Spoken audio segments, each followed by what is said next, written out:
Which USA roster is better? And I know I'm probably gonna get cooked for this shit.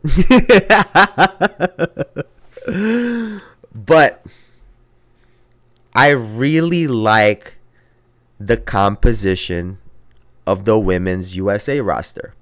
I'll tell you what. Their starting lineup has Diana Taurasi, Chelsea Gray, right? Diana Taurasi, Chelsea Gray, with Napisha Collier, Brianna Stewart, and Asia Wilson. That's their starting lineup, right? So they're big from their center and their two forwards. And then when it comes to their two guards, even though they're a little bit older, they're very pass oriented at this point. Diana Taurasi at this point, willing passer, wants to pass the ball. Chelsea Gray was passing the shit out the ball. And to have that combination with the two best women's basketball player in the world, I think it works.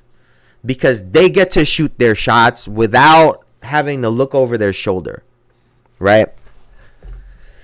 When you get to their bench and their lineup is, I was seeing Kelsey Plum, Jewel Lloyd, with like Alyssa Thomas, Brittany Griner, and maybe Sabrina. And I like that combination off of the bench because it's a different look. You have a Brittany Griner who you're consistently throwing the ball down to get post-ups, and you surround her with shooters and a bucket and Jewel Lloyd. It just makes a lot of sense to me. Kevin Durant, this is nothing to do with Kevin. Kevin Durant is him still. To me, their lineups make sense. Right? The women's lineup makes sense. Now,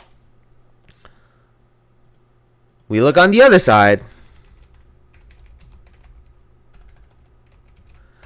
And for the men's, their starting lineup is Devin Booker, or what is it? Right here. Curry, Holiday, Booker to go with LeBron and Embiid. I'm going to say it one more time. Curry, Holiday, Booker, LeBron, Embiid. And then off the bench, they have, what is this? Derek White, Anthony Edwards, with Anthony Davis, Bam, and Kevin Durant. And I want to say this first and foremost. Steve Kerr said you can't play 12 players in international basketball, but the women's side just did that. And they blew the team out too.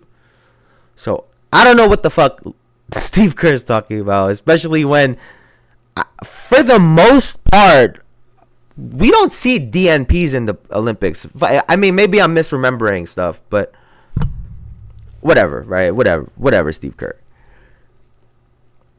Like, I personally like the makeup of their bench unit even better than their starters, because you have a great combination of a playmaker in Anthony Edwards, right? A scorer and a bucket in Kevin Durant. And you have your two bigs that could do anything with Anthony Davis and Bam Adebayo. They can switch everything. They could just do everything as bigs. They might not be as big as Joel Embiid or as big as Rudy Gobert and Wemby, but they could do everything. Liar pants on fire. Steve Kerr is on some bullshit. I'm gonna be cooking that motherfucker until he fucking retires, dog. I could already see it. I'm on that ass now, bro. Like, I don't know what he's doing. I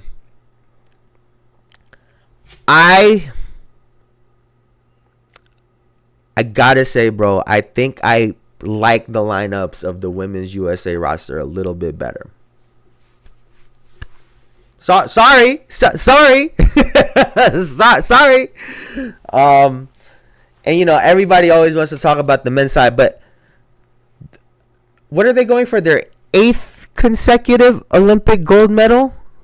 8.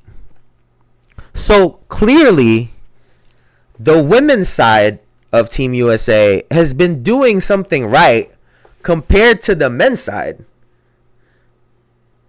And I think everyone just wants to mask it as, oh, the world is catching up. No, motherfucker, your team's just not doing shit properly.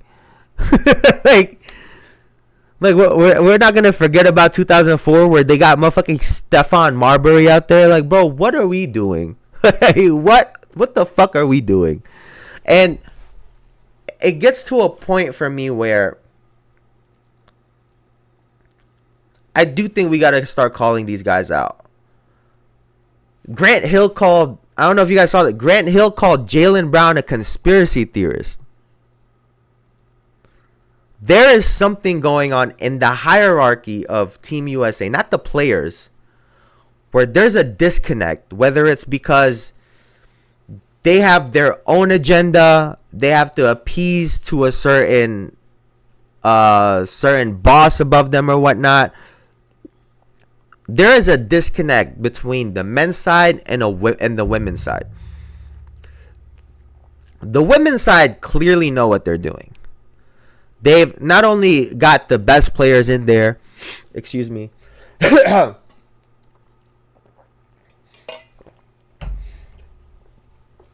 but admitting the Caitlin Clark, potential Caitlin Clark mistake, admitting that, the transparency in that, coupled with just the way I was watching the game yesterday and I was like, this shit makes a lot of fucking sense. Brittany Griner is out there getting all of the attention because she's 6'9", taller than every fucking body out there. And you surround her with Sabrina and Kelsey Plum, who have never seen a shot that they don't like in their life. Makes a lot of sense.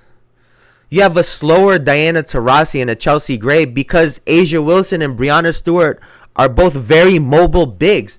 It just makes sense, bro. Like, and then you put that in comparison to the men's side. I'm gonna just show y'all this, bro, because apparently I'm not the only one that's shitting on Steve Kerr. Let's just watch this. Let's just watch this shit.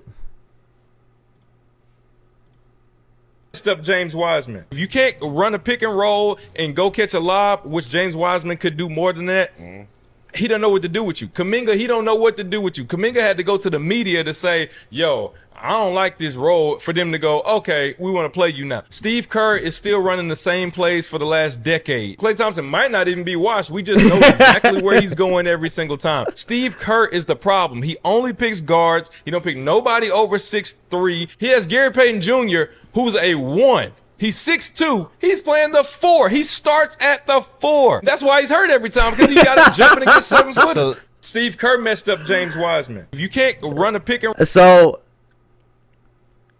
hey, listen, man. I'm down to start this narrative, man. I am so down to start the Steve Kerr narrative. Dennis Rodman was cooking him the other day. I get to say I was first, dog. I get to say I've been saying this shit for weeks. Fuck Steve Kerr.